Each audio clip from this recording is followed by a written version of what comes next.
ते कोणतेही सरकार असेल, नामांतराचा विषय, खैरलांजीचा विषय, पुन्हा रमाबाई गोळीबार हत्याकांडाचा विषय, भीमा कोरेगाव येथील दंगलीचा विषय, तसेच सध्याच्या परभणी दंगलीचा विषय, किती आरोपींना फाशी झाली, किती आरोपींना शिक्षा झाली,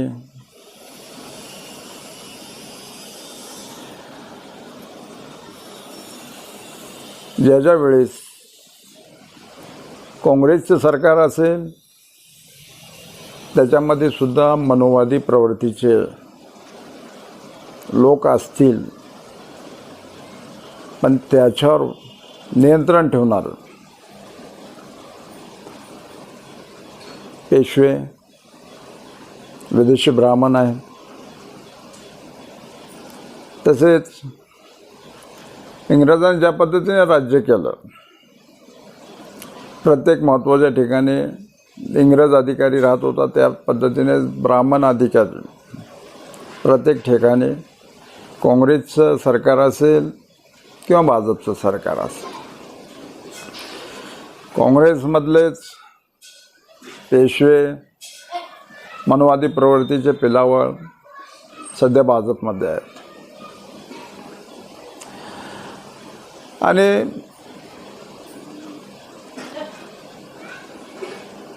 रमाबाई नगर या ठिकाणी गोळीबार झाला, त्या कदम पोलीस अधिकारी त्याला निलंबित करण्यात आलं, न्यायालय प्रक्रिया चालू होती. आणि त्यावेळेस महाराष्ट्राचे मुख्यमंत्री मनोहर जोशी होते आणि ते पेशवे. आणि भीमा कोरेगाव या ठिकाणी दंगल झाली, त्यावेळेस देवेंद्र फडणवीस महाराष्ट्राचे मुख्यमंत्री होते, ग्राहकाचं त्यांच्याकडेच होतं, ते पण पेशवे. आणि सध्या भीमा कोरेगावच्या विषयामध्ये भिडे असतील किंवा एगपोट, त्यांना शिक्षा झाली, ते जेलमध्ये आहेत. विचारवंत लोक देखील समाज परिवर्तन करू इच्छितात,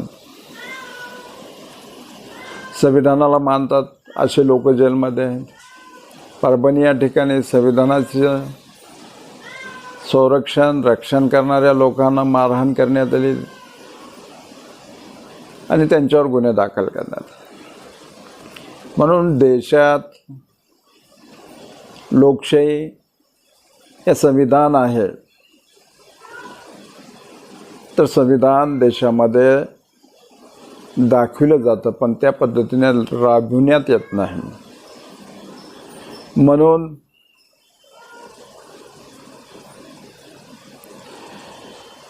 या ठिकाणी असणारा, महाराष्ट्राविषयी बोलत असताना इथं असणारा मराठा समाज, ईडी आणि ईडीच्या माध्यमातून राजकीय सत्तेत असणारं प्रस्थापित मराठा यांना येथील पेशव्यांनी गुलाम केलेला आहे.